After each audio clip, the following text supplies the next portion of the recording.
Hello and welcome. It's finally time to open up the Star Wars diorama, which is the Jedi training, and this is actually going to be used as a pizza oven in my theme park area. Yes, I know, but we'll keep it on track for this.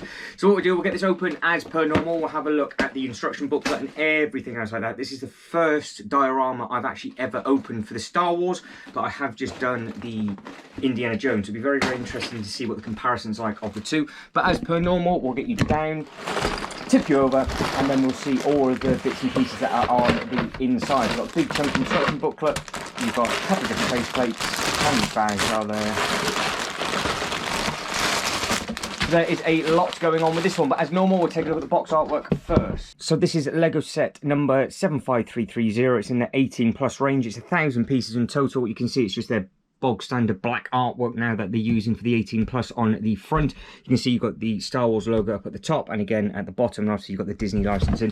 Regarding on the side, if it was on the shelf on the side, that's how it would look, and then if it was on the shelf that side, you have got a good picture of the minifigures and the X-Wing in the swamp bit. Now on the back, they have got a couple of different bits of scenery on the inside. Hopefully it's coming through enough because these boxes are very, very reflective, but you can see these are some of the little bits and pieces that we will be able to utilize in the display that it's been going for. If you wanted to know the size of this thing, it is 29 centimeters or 11.5 inches wide, and it's 16 centimeters or 8 inches tall. And you can see it does come with the 3 minifigures that we will be taking a better look at. Now, next thing to move on to, instruction manual. So what do we have in this? On the first page, we have got all about the training to become the Jedi, and then you've got some really nice pictures and everything on the inside from the actual movie as well. So that's one thing that these instruction manuals do very, very well. They are obviously slightly different to your standard thing. They do put a lot more effort into telling a story and everything like that, so it's a bit more of a book type-esque thing to start with, which I do really appreciate. So you have 2 pages on that one. So then moving on to the third and potentially final page of the storytelling of the film before we come over with you, it can be done, and then you just got some nice picture of the actual set itself. And then as we move on, we have bag number 1, it's all to the base.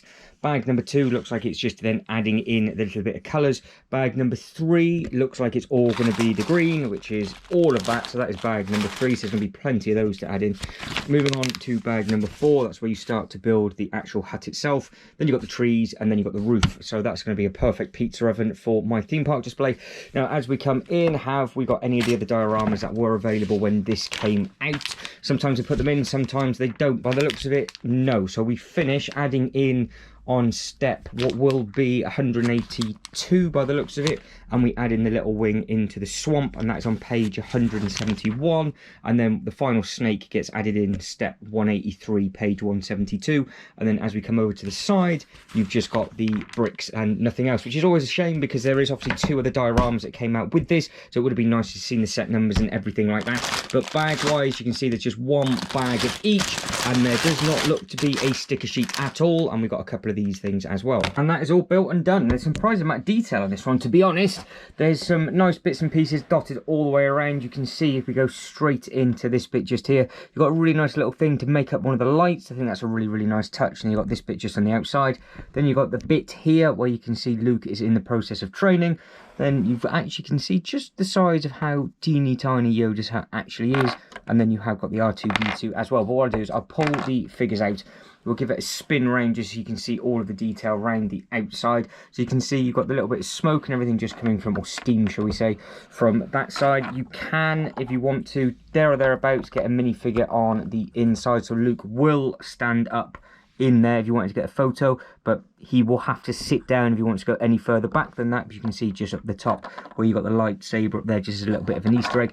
But loads and loads of nice detailing and everything all around the outside, so you can get some really nice photos from the back end of this if you want to. And again, you can see you've got all the vents and everything around the outside, just because it is supposed to be a diorama piece. Now, starting off with this green, I will grab the instruction manual. It was more surprising what I thought it was going to be with the amount of pieces that were needed. So the green looks super effective, and how you layer it up is very, very clever. However, this size, you need 39 of the one. Not too bad, but yes, that does say 177 of the clear. That is just pure filth for the amount of things you need to do on that one, but it is very, very thick. It's super sturdy as well.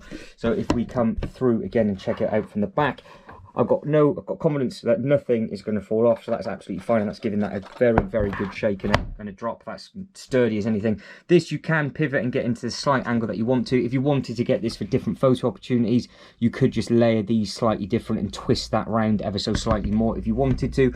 And if you wanted to add more greenery and other bits and pieces to this, then obviously you can do. There is a nice amount going on, and like I said, you can get some really nice photos in this and from this set if required, but it is just a nice little diorama, which we will compare it to other bits and pieces in a second.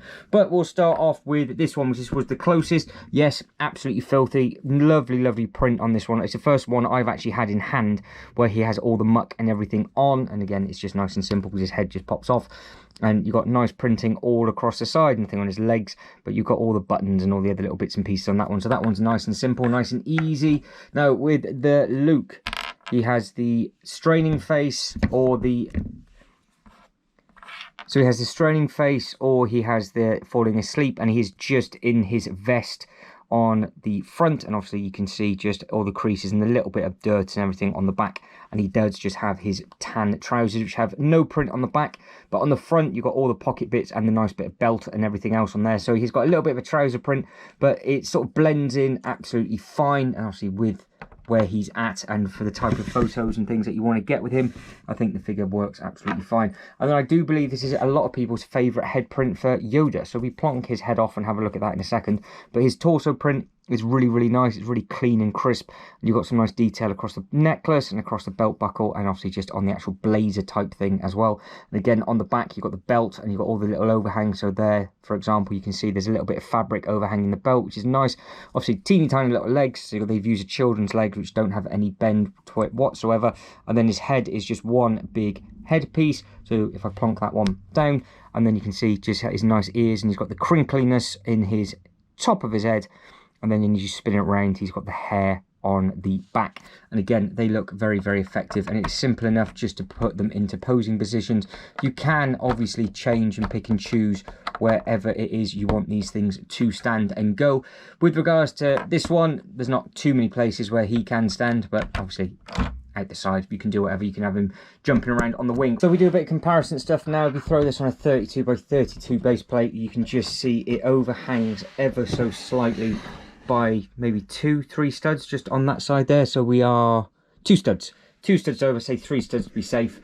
And then on the back, that is in and through. So you can just see for sizing that I do believe that the new speed bike one that's going to be coming out is exactly the same. So it's going to be basically make up 2 base plates, but it's surprisingly big, the base, and it's got a little bit of weight to it as well. So it's quite surprising actually how heavy this thing is, but it is sturdy all at the same time. So the next thing to compare it to would be the Indiana Jones. Now this is one part of 3. Obviously the Indiana Jones is a lot longer, however the depth of these 2 sets, so if I was to spin it around at the angle just like so, this one compared to this one is a lot more narrower. So if we put these side by side, the Indiana Jones is not as chunky, because if you just go by the base on there compared to the Star Wars one on there, it is completely different. And even on the back, if you took all of this away just on the back, you are a good few studs deeper on the back of the Star Wars. And again, if you compare the bases, bearing in mind they are both supposed to be dioramas, the height of them from the bottom, they are completely different in height. The thickness of the base on that one is